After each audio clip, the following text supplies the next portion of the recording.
자, 물권법을 확인해 보겠습니다.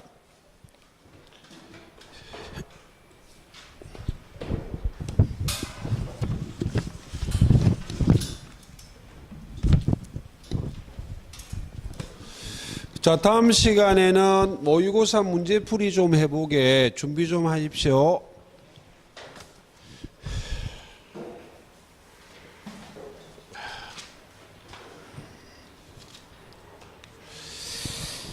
자, 물권법은 208페이지부터입니다. 근데 전반부의 내용은 큰 의미 없고,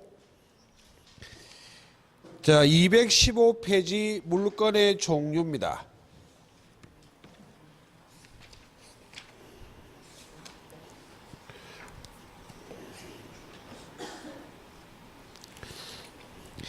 이 민법 185조의 물권 법정주의는 가장 기본적인 내용이기 때문에 가볍게 설명드립니다.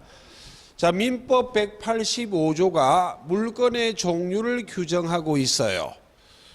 물건의 종류는 임의로 창설하지 못한다라고 규정하고 있습니다. 그때 법률은 국회가 제정한 것을 말하고 관습법은 국회가 제정한 법률이 아니라 판례가 인정하는 것을 말합니다. 판례가 인정하는 관습법상의 물건도 있다를 기억하시고, 타이틀은 물건의 종류라고 되어 있지만 해석상 내용까지도 강제한다고 해석하고 있습니다.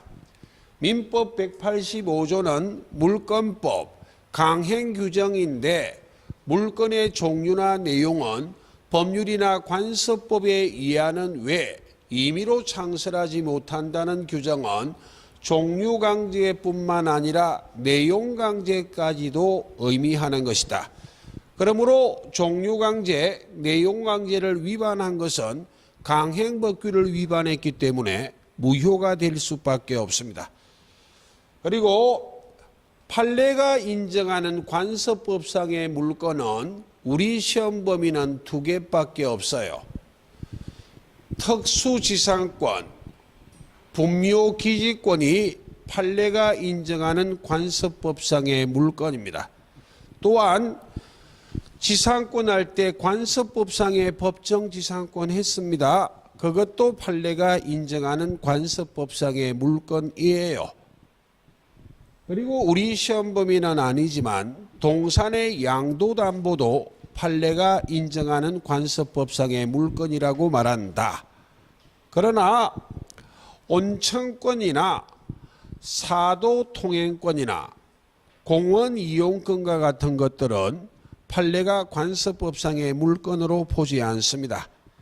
가볍게 보시면 되고, 그래서 거기에 217페이지를 보시면 판례가 인정하는 관습법상의 물건은 우리 시험 범위는 관습법상의 법정지상권과 분묘기지권이 있지만 아래쪽 양가로 2번 4가지 온천권, 사도통행권, 공원이용권, 그리고 미등기 무허가 건물의 양수인은 관습법상의 물건을 인정하지 않는다는 것이 판례의 입장이다.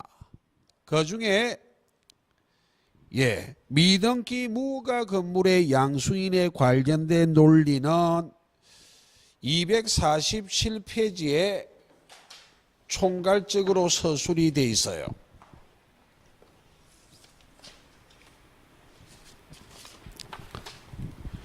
그럼 그 내용을 정리를 좀 하고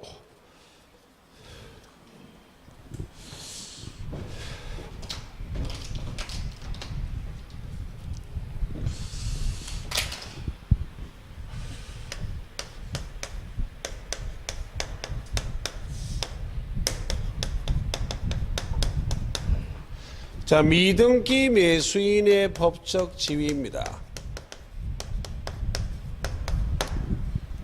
자, 이런 내용입니다. 가령 건물을 소유하는 갑이 있고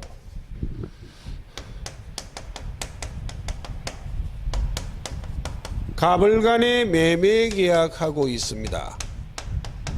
갑이 매도인, 을이 매수인. 그럼 계약이란 법률행위 하고 있기 때문에 매수인이 부동산 물건, 소유권을 취득하기 위해서 민법 186조에 따라 등기해야 소유권을 취득할 수 있습니다. 그럼 등기하지 않는 미등기 매수인은 소유권을 취득할 수 없을 뿐만 아니라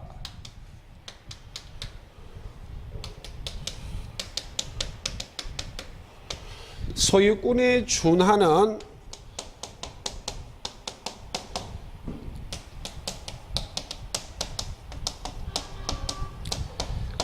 관서법상의 물건을 인정하지 않는다는 게 판례 입장이에요. 이 논리는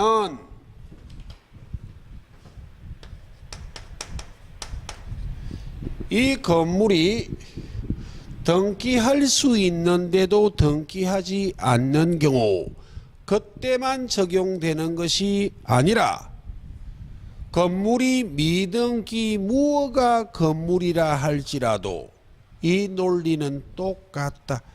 아무리 미등기 무허가 건물 등기할 수 없어서 등기를 못한 경우에도 이 논리는 그대로 적용된다. 되겠습니까? 그 말이에요. 등기할 수 있는데 안 한 경우에만 이런 논리를 적용하는 것이 아니라 미등기 무허가 건물이라 등기를 할 수 없어서 못한 경우에도 절대로 소유권을 인정하거나 또는 소유권에 준하는 관서법상의 물건은 인정한다, 안 한다? 안 해요. 그럼 법률상 소유권은 매도인에게 있어요. 매도인에게 있지만 이 미등기 매수인이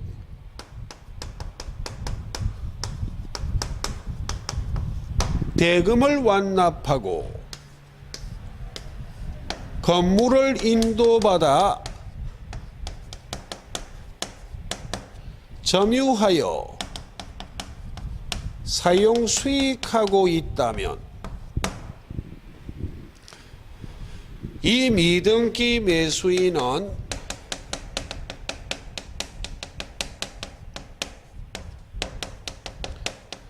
등기하지 않아 소유권은 취득하지 못했지만 소유권 이전 등기 청구권이란 권리가 있습니다. 그러므로 이 매수인의 건물의 점유는 불법 점유가 아니다. 이 건물을 점유하여 사용 수익할 권리가 있다 없다? 있어요. 있기 때문에 법률상 소유권이 매도인에게 있다고 이 미등기 매수인을 상대로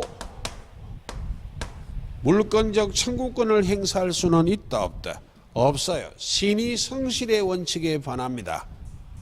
매수인은 등기 청구권이 있고 매도인은 등기에 협력해야 될 의무가 있어요.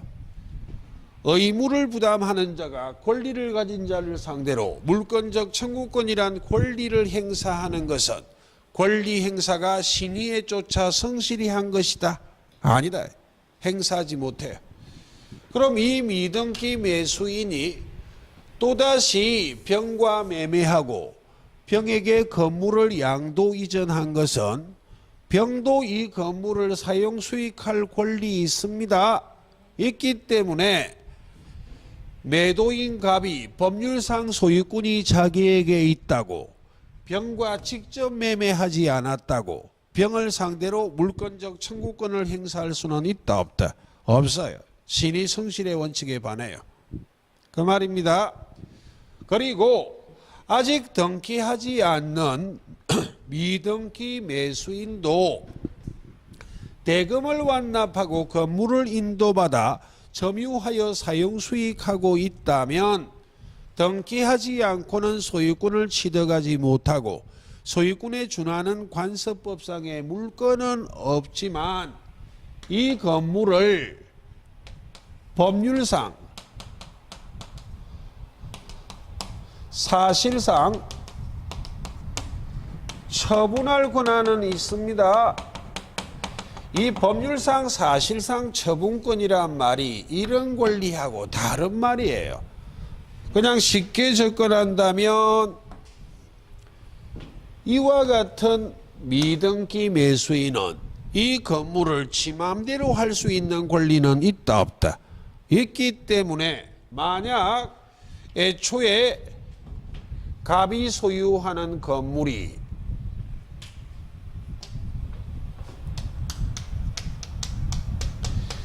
A가 소유하는 토지에 무단 건축한 건물이라면 토지 소유자가 이 건물을 철거 청구하고 대지 인도 청구할 수 있을 것인데 건물 철거 청구의 상대방은 건물 소유자여야만 하지만 유일한 예외가 하나 있다. 건물 소유자가 아닌데도 철거 청구의 상대방이 될 수 있는 유일한 예외가 있다. 이 미등기 매수인이요. 미등기 매수인이 대금을 완납하고 건물을 인도받아 점유하여 사용 수익하고 있다면 이런 권리는 인정되지 않지만 이 건물을 마음대로 처분할 권한은 있기 때문에 건물 소유자가 아님에도 불구하고 이 미등기 매수인은 유일한 예외로 건물 철거 청구의 상대방이 될 수 있다 없다? 있어요. 또한 만약 이 건물을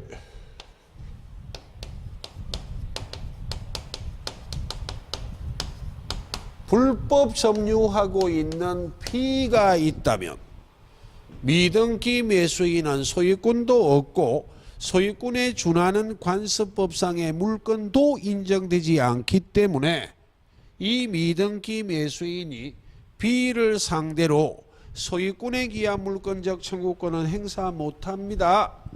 소유권에 기한 물건적 청구권을 행사할 때는 소유자인 매도인을 대위해야 돼. 그러나 미등기 매수인이 소유권을 취득하지 못했기 때문에 직접 소유권에 기한 물건적 청구권은 행사할 수 없지만 이 건물을 점유하여 사용 수익하고 있다면 미등기 매수인에게 무엇은 인정된다? 점유권이 인정되기 때문에 이런 불법 점유자를 상대로 자기의 점유권에 기한 물건적 청구권은 행사할 수 있다. 그리고 미등기 매수인의 소유권 이전 등기 청구권은 계약이란 법률행위하고 발생한 등기 청구권이기 때문에 채권적 청구권이에요. 10년의 소멸시효 대상인데 목적물을 점유하여 사용 수익하고 있는 모습을 대법원 판례가 이 권리를 행사하는 것처럼 바라보고 있어. 권리 행사로 바라보고 있기 때문에 매수인의 소유권 이전 등기 청구권은 채권적 청구권으로 10년의 소멸시효 대상이지만 이 건물을 점유하여 사용 수익하고 있다면 등기 청구권이 소멸시효가 진행이 되지 않기 때문에 소멸시효에 걸리지 않습니다. 에 관계된 사항을 조금 이해를 하시면 되겠습니다. 자, 뒤로 넘어가셔서 218페이지 물건의 효력입니다. 요약집은 8페이지 물건법 8페이지 테마 3번이에요. 죄송하지만 요약집은 민법 총칙 제1편, 제2편 물건법, 제3편 계약법, 제4편 민사특별법 페이지수를 따로따로 1페이지부터 서술이 되어 있습니다. 그렇게 좀 이해를 하시고 그럼 물건의 일반적 효력을 이해를 해 보겠습니다.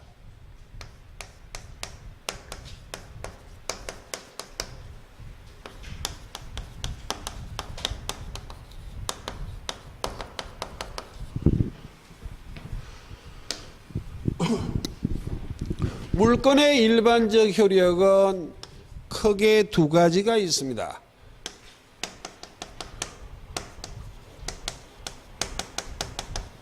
우선적 효력과 물건적 청구권이요.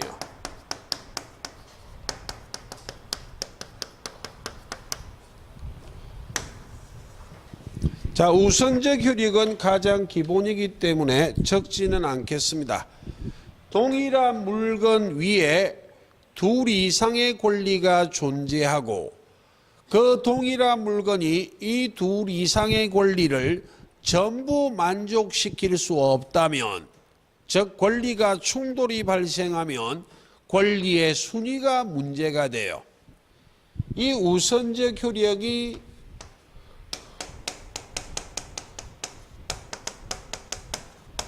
권리의 순위의 문제입니다. 그럼 이 둘 이상의 권리가 하나는 물건이고 또 하나도 물건일 수도 있고, 하나는 물건이지만 다른 건 채권일 수도 있어. 그럼 물건 상호 간의 우선적 효력은 소유권과 제한 물건이 충돌되고 권리의 순위가 문제가 된다면 언제나 제한 물건이 우선해요. 그럼 제한 물건 상호 간에는 성립 순서를 따진다고. 먼저 성립한 제한 물건이 선순위, 후에 성립한 제한 물건이 후순위. 만약 둘 이상의 제한 물건이 등기 대상이라면 등기한 순서를 따져요. 우리 시험 범위에 모든 제한 물건이 다 등기하는 건 아니죠. 대표적인 예로 유치권은 등기한다, 안 한다? 안 한다고. 그래서 제한 물건 상호간은 권리의 순위를 성립 순서를 따진다. 그럼 하나는 채권이고 하나는 물건이라면 물건은 절대권이고 채권은 상대권이기 때문에 원칙 물건이 우선한다. 그런데 채권이 물건만큼 보호되는 경우가 있고 채권이 물건보다 우선하는 경우도 있습니다. 채권이 물건만큼 보호된다는 말은 성립 순서를 따져요.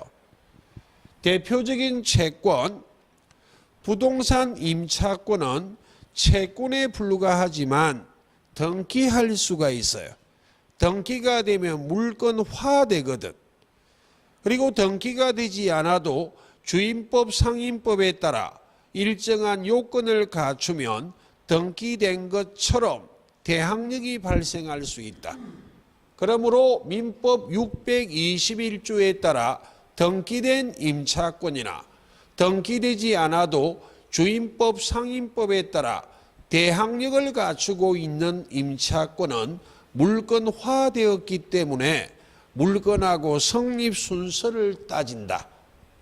그래서 물건이 먼저 성립하면 물건이 우선, 임차권이 먼저 성립했다면 임차권이 우선, 성립 순서를 따지는 채권도 있다. 그리고 물건보다 우선한다는 말은 최우선 변제권을 말해요. 최우선 변제권은 여러 가지가 있습니다. 주임법 상임법에 따라 소액보전금의 임차인은 보전금 중 일정액을 선순위 물건자보다도 우선하여 변제받기 때문에 최우선 변제권. 근로자의 임금 우선 특권이 있어요. 근로자가 근로관계가 해소 끝이 나면 선순위 물건자보다도 일정 범위는 우선 변제받을 수 있다. 자세한 내용을 암기할 필요는 없어요. 그냥 근로자의 임금 우선 특권을 알아보시면 돼. 자세한 내용은 변화를 주지 않습니다. 최종 3년분의 퇴직금, 최종 3월분의 임금, 재해보상금과 같은 채권은 최우선 변제권입니다. 그 외에도 저당권 실행 비용이요. 경매 비용도 최우선 변제권입니다. 경매를 신청한 저당권자의 배당표를 보면 항상 1번이 저당권 실행 비용이라 되어 있다고.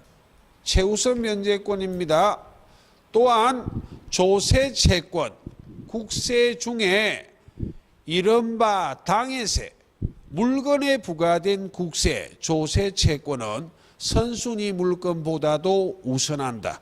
최우선 변제권. 그리고 또 하나 더 있어요. 5개가 있다고. 제3취득자의 지위, 저당 목적물의 소유권, 지상권, 전세권, 권리 3개입니다. 을 취득한 제3자가 목적물의 비용을 지출했다면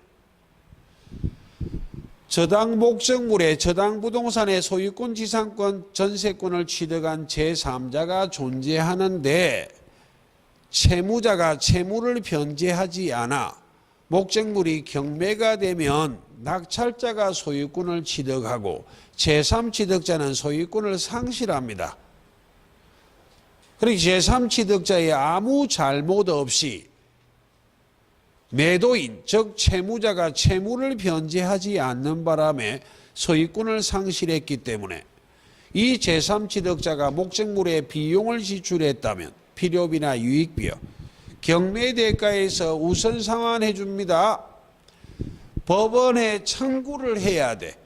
제3취득자가 법원에 내가 비용을 지출했습니다. 비용을 돌려주세요 라고 요구하면 법원이 경매 대가에서 비용을 상환해 줄 때 최우선 변제, 우선 상환해 준다고. 그런 최우선 변제권 5개를 나중에 저당권 할 때 다시 할 거예요. 그런 채권들도 있다 하는 마인드를 좀 가지란 이야기. 그럼 물권적 청구권을 이해를 합니다. 자, 물권적 청구권은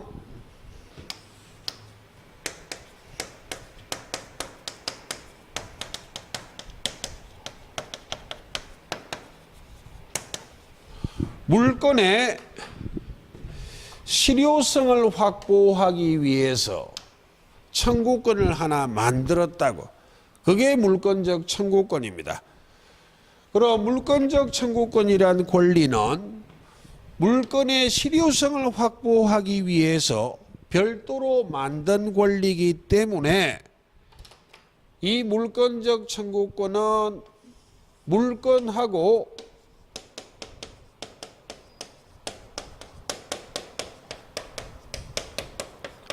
운명을 같이 할 수밖에 없습니다. 물건이 발생, 즉 성립하면 물권적 청구권도 발생, 즉 성립하고 물건이 양도 이전되면 물권적 청구권도 함께 양도 이전돼야만 하고 물건이 소멸하면 물권적 청구권도 소멸하는 것이다. 그게 운명을 같이 하는데 그러므로 물건이 양도 이전되면 물권적 청구권도 함께 양도 이전돼야만 하지 물건만 양도 이전하고 물권적 청구권은 양도 이전하지 않기로 하거나 또는 물건은 양도하지 않고 물권적 청구권만 분리하여 양도하는 것은 허용한다 안 한다? 안 해요. 그리고 물건이 소멸해야만 물권적 청구권도 소멸하는 것이지 물건이 소멸하지 않았는데 물권적 청구권만 독자적으로 소멸해서는 된다 안 된다? 안 되기 때문에 물권적 청구권은 물건과 분리하여 소멸시효에 걸릴 수는 있다 없다? 없다. 그런 게 운명을 같이 한다는 말이에요. 물권적 청구권의 종류는 3개입니다. 3개예요.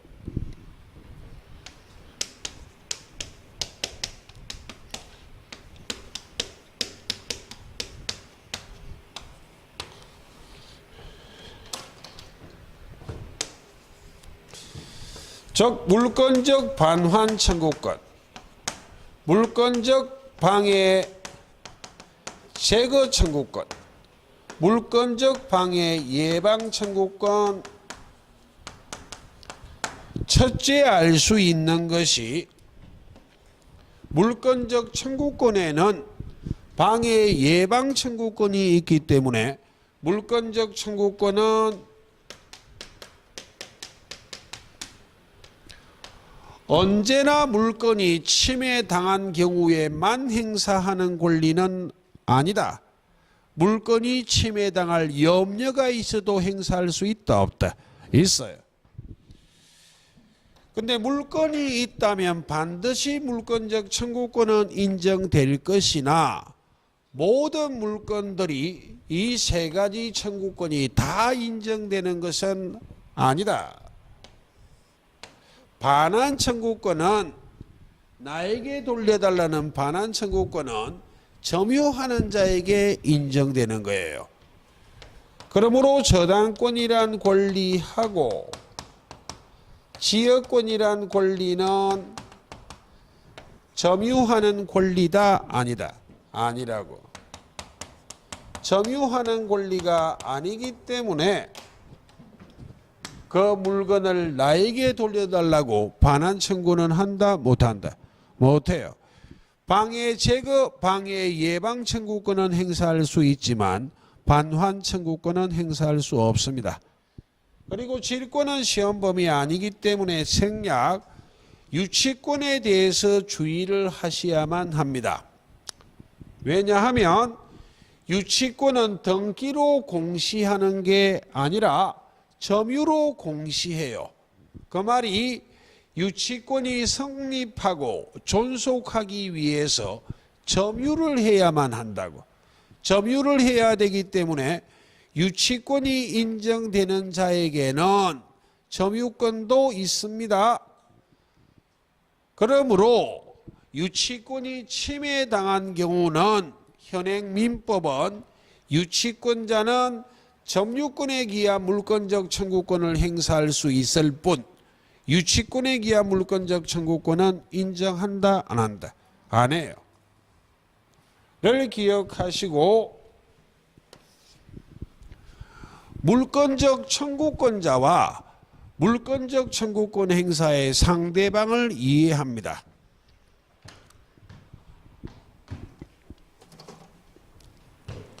예, 가장 대표적인 예를 해볼게요.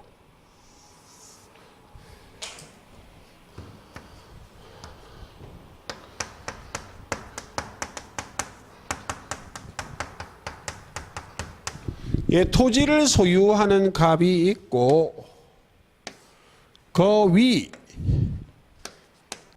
건물을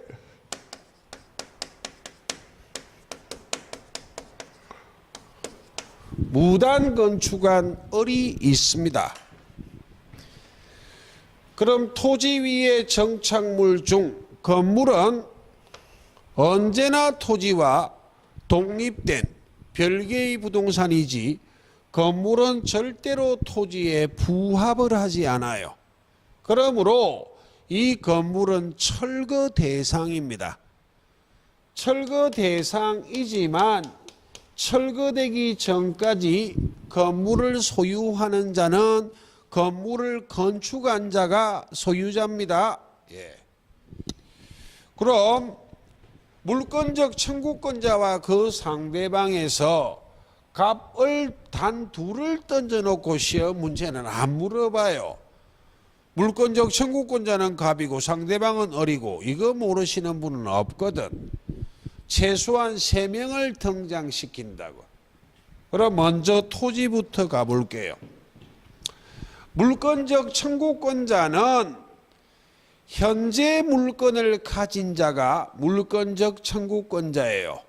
과거에 물건을 가졌었던 자, 대표적인 예, 전소유자는 물권적 청구권자다? 아니다? 아니에요. 그럼 이 상태에서 갑이 을에게 물권적 청구권을 행사할 수 있음에도 불구하고 행사하지 않고 토지를 매매 등을 하고 소유권 이전 등기함으로 토지 소유자가 A로 달라졌다면 이 A가 현재 소유자고 이 갑은 전 소유자잖아요. 그럼 물권적 청구권자는 A다, 갑이다. A라니까. 전 소유자인 을이 물권적 청구권을 행사하는 것이 아니라 현재 소유자 A가 물권적 청구권을 행사하는 것이다 를 첫째 기억하고, 과거의 시험 문제는 이걸 살짝 흔들어 버렸어요. 소송을 끄집어내 버렸다고. 논리 똑같습니다.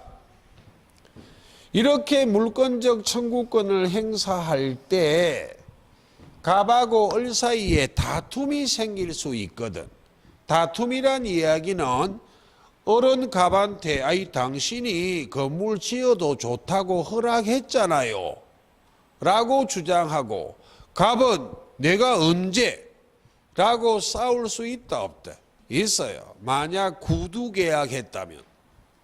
이런 다툼이 생기면 소송해야 되잖아요. 되겠습니까? 근데 아직 판결이 확정되기 전이에요.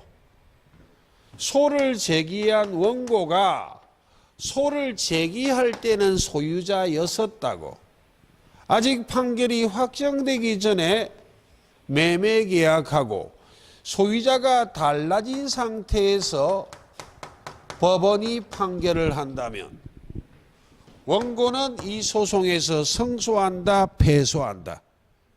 판결이 확정될 때 원고는 현재 소유자다, 전 소유자다. 그러니까 원고는 승소한다, 패소한다. 이 말이 전 소유자는 물권적 청구권을 행사할 수 있다, 없다? 없어. 현재 소유자가 행사하는 것이기 때문에 논리가 똑같아요. 다시 한번요. 아직 토지 소유자는 갑이에요. 건물을 건축한 자하고 다툼이 생겼어. 토지 소유자는 무단 건축했다 주장하고 건물 소유자는 적법한 권한이 있다고 주장해. 그런 다툼은 서류가 있다면 다툼 안 생기지. 주로 구두 계약했을 때 문제가 생긴다고. 예를 들어서 을은 A 당신하고 임대차 했잖아요. 갑은 무엇이라 말해? 내가 언제? 하고 싸우고 있어요. 그럼 다툼이 생기면 국가구제가 원칙이기 때문에 소송해야 되잖아요. 그때 갑이 소송할 때는 소유자였었거든. 아직 판결이 확정되기 전 소가 계류 중일 때 매매하고 소유자가 달라져 버렸다고. 그 상태에서 법원이 판결할 때는 원고는 전 소유자다, 현재 소유자다. 전 소유자이기 때문에 원고의 청구는 법원이 원고 패소 판결할 수밖에 없어. 이 논리가 현재 소유자가 불건적 청구권을 행사하지 전 소유자는 행사할 수 있다, 없다? 없다고. 이렇게 살짝 변화를 시켜도 똑같은 말이란 걸 아시라 이 말이에요. 그 말이고, 그 다음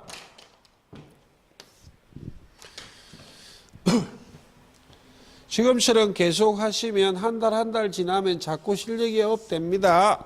예.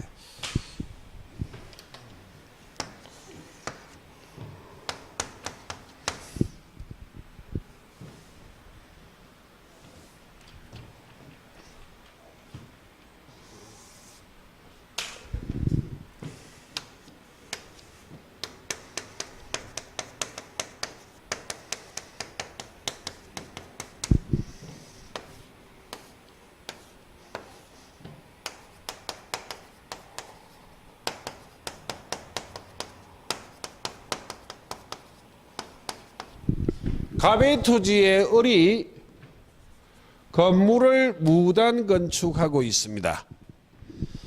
아무리 무단 건축해도 건물은 토지에 부합을 하지 않기 때문에 이 건물은 철거 대상일 뿐, 철거되기 전까지는 건물 소유자는 건물을 건축한 자가 소유자예요.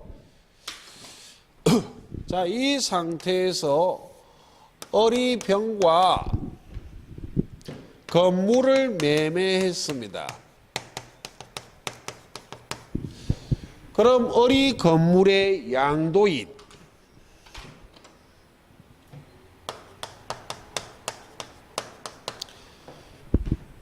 병이 건물의 양수인,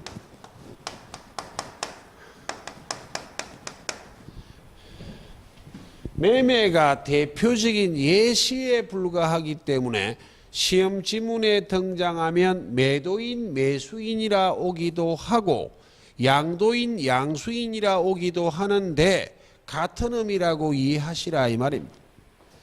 이 상태라면 토지 소유자가 누구를 상대로 건물 철거 청구할 수 있을 것인가? 건물 철거 청구의 상대방은 딱 유일한 예외 하나요. 저 미등기 매수인을 제외하고는 건물 소유자를 상대로 철거 청구하는 겁니다. 그럼 이 경우는 현재 건물 소유자는 을입니까? 병입니까? 한번 해주세요. 건물 소유자가 을입니까? 병입니까? 병이 소유자잖아요. 매매하고 소유권 이전 등기하면 병이 현재 건물 소유자고 을은 전 소유자 아니냐고. 좀 과장되게 표현하면 을에게 청구할 수 있다면 을은 관심 없어요. 당신 철거하든 말든 네 맘대로 하세요 라고 말할 거예요. 왜? 지금 생략했지만 매수인은 매도인에게 대금 다 지급하고 매도인도 매수인에게 건물도 인도하고 소유권 이전 등기도 넘겨주고, 그럼 이 상태라면 매도인 을은 건물이 철거되든 말든 별 관심 있다 없다? 없잖아요. 이런 전 소유자를 상대로 철거 청구할 수 있다면 당연히 성납해버리지. 그러니까 현재 소유자인 누구를 상대로 철거 청구해야 한다? 전 소유자를 상대로 철거 청구할 수는 있다 없다? 없어요. 건물 소유자가 아닌 자를 상대로 건물 철거 청구할 수 있는 유일한 예외는 미등기 매수인이다. 그 외에는 건물 소유자가 아닌 자를 상대로 철거 청구 못합니다. 예. 를 기억하시고, 그 다음 만약 갑을간이라면 갑이 을을 상대로 물권적 청구권을 행사하는 것은 건물 철거 청구지 건물 소유자를 보고 건물에서 나가라고 퇴거 청구할 수는 있다 없다? 없어요. 자, 그 다음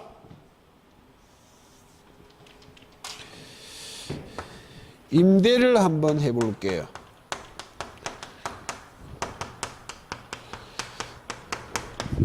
토지 소유자가 갑이고 그 위 건물을 무단 건축한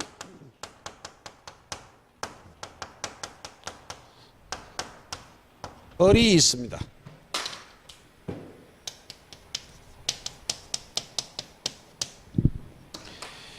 이 상태에서 을이 병과 건물을 임대차 했습니다. 그럼 을이 임대인, 병이 건물의 임차인.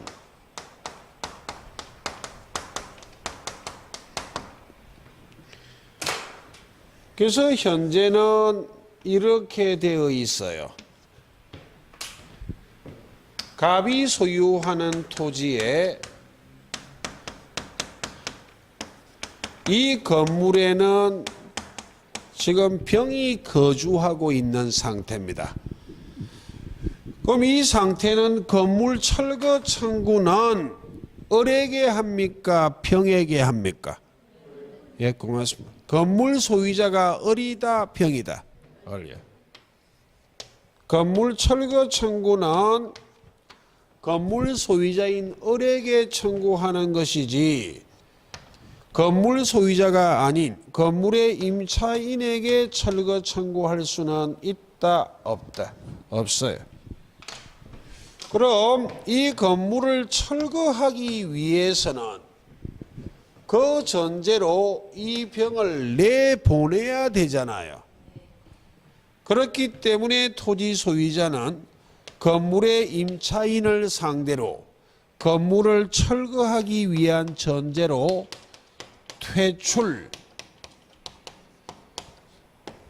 퇴거를 청구할 수 있다.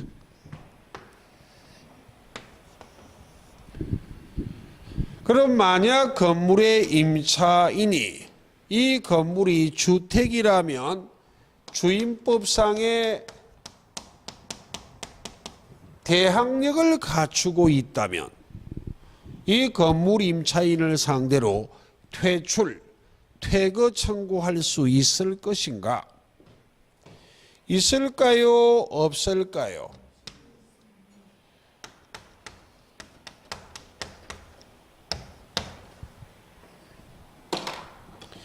여기에 현혹되면 안 됩니다.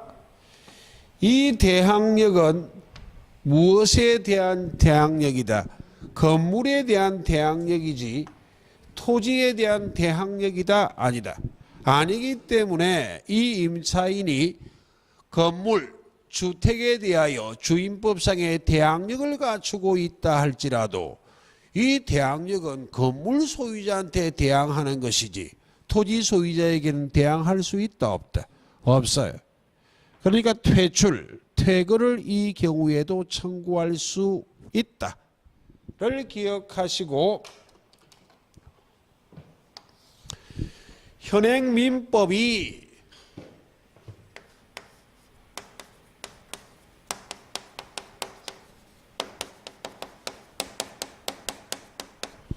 물권적 청구권을 규정할 때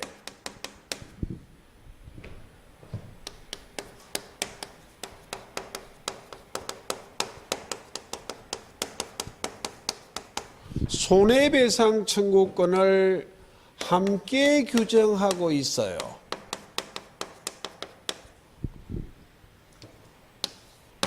그 말이 점유권을 예를 들면 반환 및 손해배상 청구할 수 있다.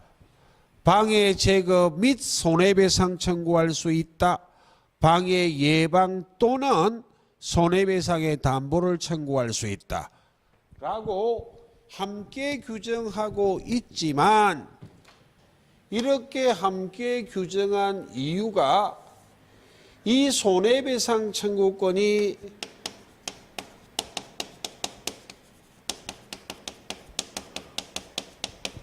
물권적 청구권의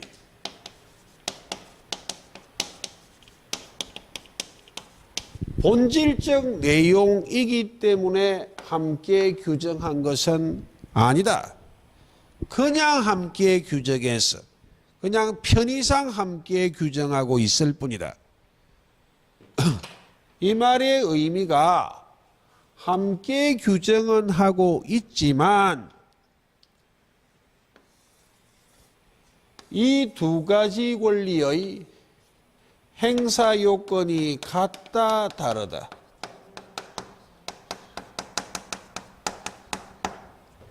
이 두 가지 권리는 법률은 함께 규정하고 있지만 행사 요건이 다르다는 말이에요.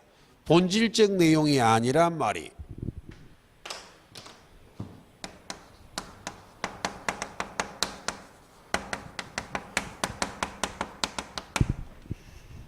손해배상 청구권은 물건이 침해당했거나 침해당할 염려이기 때문에 원인은 불법행위입니다.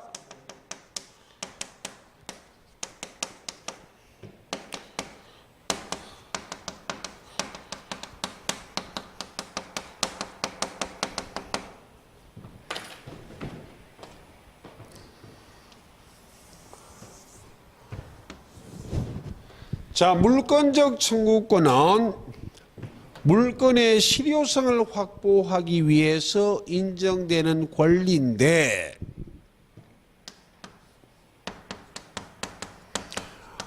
반환 방해 제거 청구권뿐만 아니라 방해 예방 청구권이 있기 때문에 침해당한 경우에만 행사하는 권리는 아니다. 침해당할 염려가 있어도 행사할 수 있다. 그런데 이 손해배상 청구권은 불법 행위가 성립해야만 하기 때문에 침해당한 경우에만 행사하지 침해당할 염려가 있을 때는 행사할 수 있다 없다? 없어요.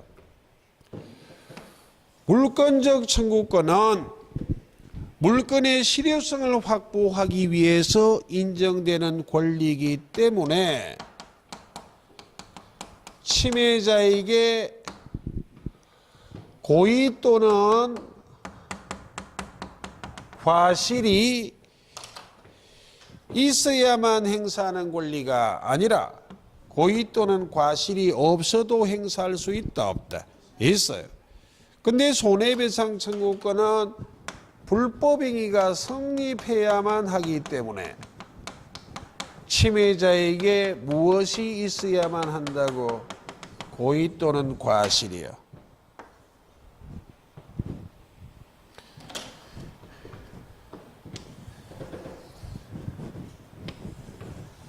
이것 때문에 물권적 청구권 행사의 상대방과 손해배상 청구권 행사의 상대방이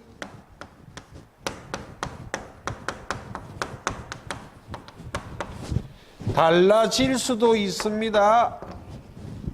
다르다 이 말 아니에요. 같을 수도 있고 다를 수도 있다. 그럼 가령 여기서 예를 든다면 갑을만 두고 본다면 갑의 토지에 을이 건물을 무단으로 건축했다면 갑이 을에게 물권적 청구권 행사하고 을에게 고의 또는 과실이 있고 불법행위가 성립하고 갑에게 손해가 생기면 누구에게 손해배상 청구도 하고 을에게. 이 경우는 갑이 을에게 물권적 청구권 행사하고 손해배상도 을에게 청구하고 같을 수도 있어. 그럼 이 사례에서는 을의 갑의 토지의 무단 건축으로 인하여 불법 행위가 성립하고 갑에게 손해가 생겼다면 이 사례는 무단 건축한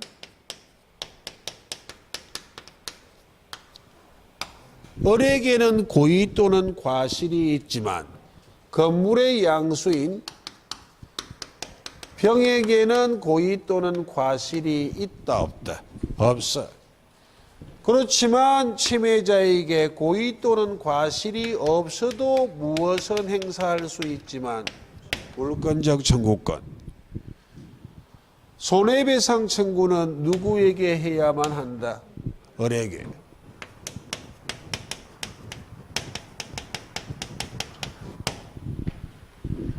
이와 같이 현행민법이 물권적 청구권을 규정할 때 손해배상 청구권을 함께 규정하고 있지만 함께 규정한 이유가 편해서 편의상 함께 규정하고 있을 뿐 손해배상 청구권이 물권적 청구권의 본질적 내용이다 아니다. 아니기 때문에 이 두 가지 권리의 행사 요건은 같다 다르다. 다르기 때문에 물권적 청구권 행사의 상대방하고 손해배상 청구권 행사의 상대방이 달라질 수도 있다는 말이 같을 수도 있고 다를 수도 있다. 되겠죠? 예, 거기까지가 물권적 청구권에 관계된 사항이 되겠습니다. 그럼 이번 시간은 여기까지 하고 잠시 쉬다 물건 변동을 설명드릴 것인데 물건 변동하기 전에 저 문제지 모의고사 문제지 들고 오신 분은 준비 좀 해주시고 혹 없는 분은 같이 좀 보십시오. 예, 잠깐만 쉬겠습니다.